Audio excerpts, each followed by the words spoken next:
Итак, старт. Дан. Продолжим список участников Урматтуу көчмөндөр оюнунун алкагындагы чемпионатты көрүүгө чакырып өтөбүз. Катышкан 7 ат, адегенде 1800 метр аралыкка жорго салууда. Кайсыл Чавандес жоргону мыкты салып келди.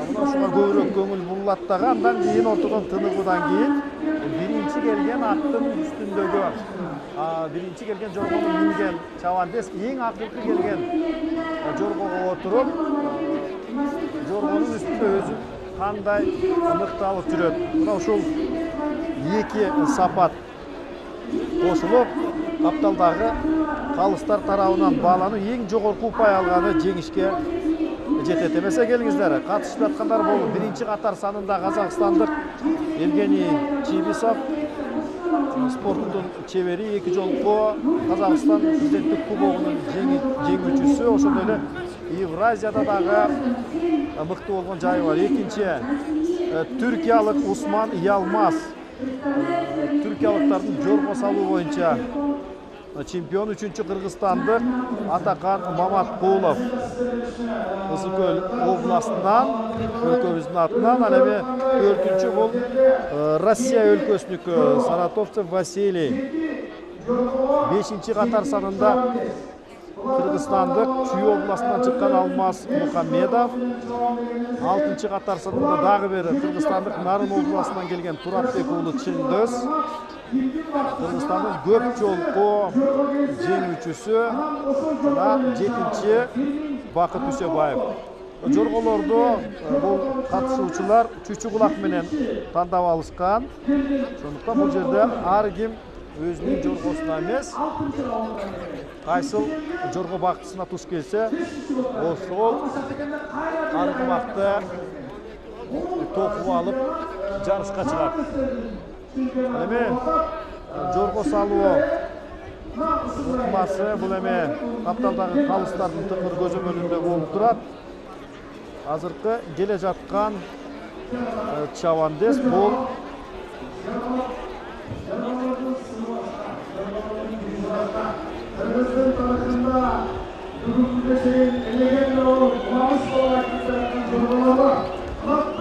катар саны экинчи, бул түркиялык тагыраагы биринчи казакстандык Евгений Чибисов.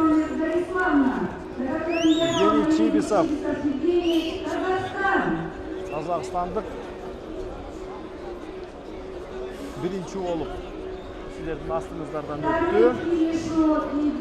Жана экинчи болуп Марага келип жеткен бул төртүнчү катар санындагы россиялык Василий Саратовцев.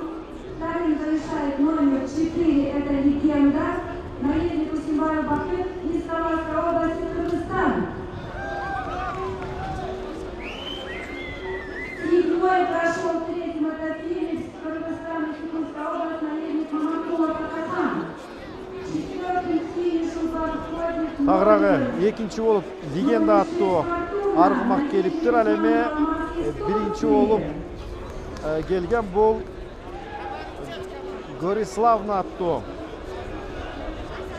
буудан келгендигин өзүңүздөр жакшы көрө алдыңыздар.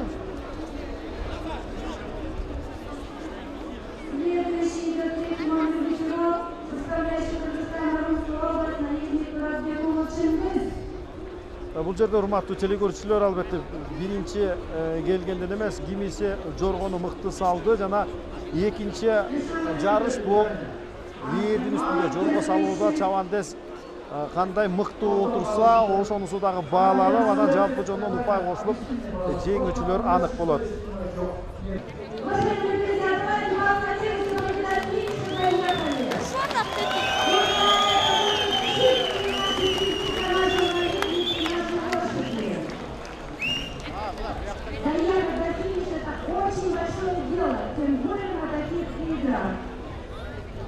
Итак, шестым едет, завершает финишную линию, это номер 5.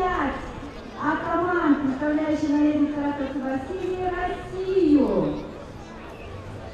И седьмым пришла Саяна, наездник Алмаз Мухаммедов, представляющий Кыргызстан Чуйскую область.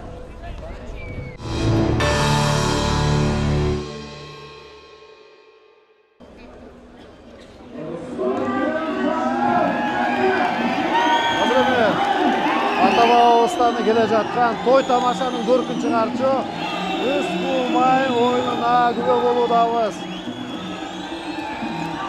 Тай чабым алдыга озуп кеткен кызды Руслан аттуу мырза жете албай калды тилекке каршы.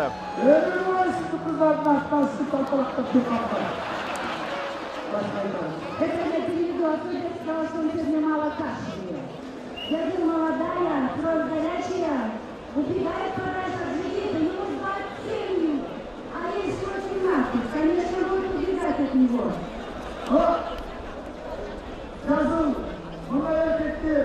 Görgön emes, öyle kaçtı gördüңөр mü? Çıktı gördüңөр. Ketdi, Ruslan kaçtı.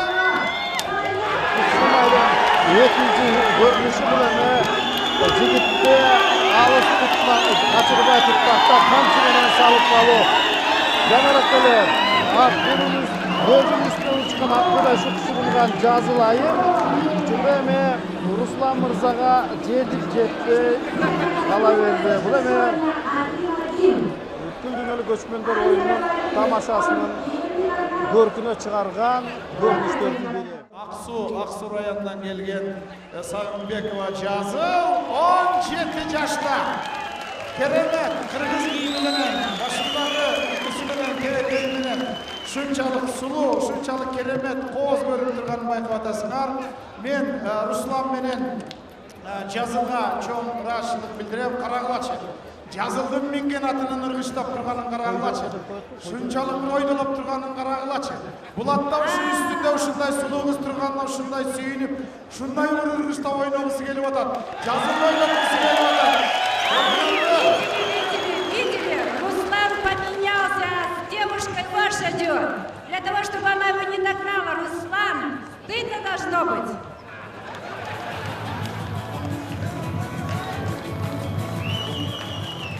Хочу сказать, наш Руслан – это один из самых веселых джигитов Иссыкуля.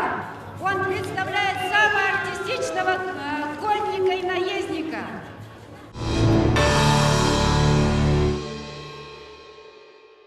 Жакынкы кыска аралыкка болгон ат жарыш.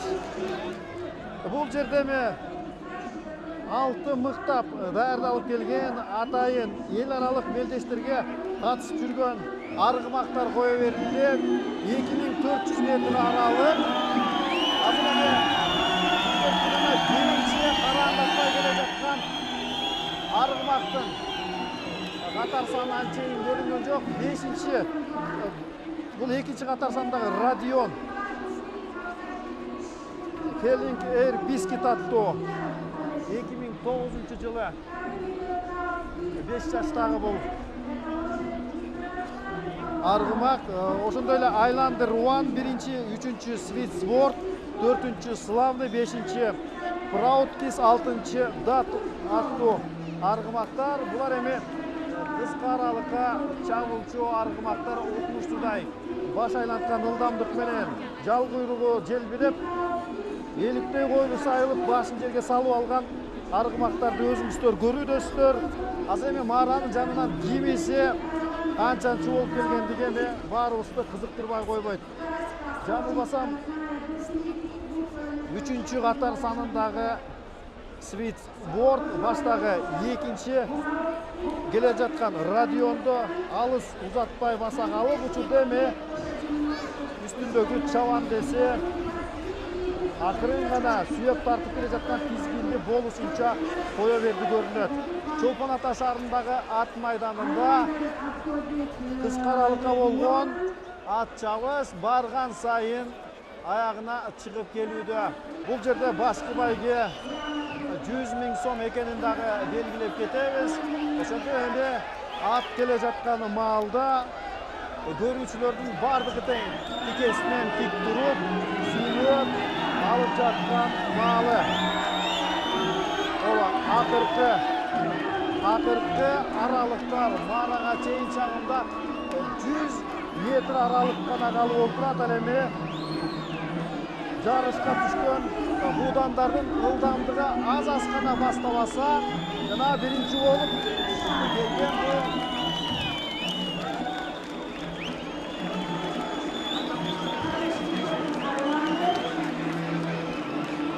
Айландер Уан екінші болып келді.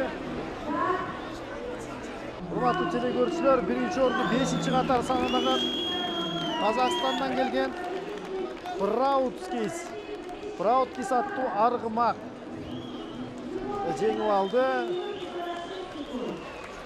Ээси Карабельников. Ал эми экинчи орунду Айландер Уан аттуу аргымакка түш болду. Ээси Өмүрбек Бабанов. Ал эми үчүнчү орунду экинчи катар санындагы Радион аттуу аргымак машык чыгуучусу Саитов. Под седлом Хусейнова Эдиля Прауткис показал результат 2 минуты и 46 секунд. Победитель на 2400 метров первых всемирных игр кочевников. Поздравляем!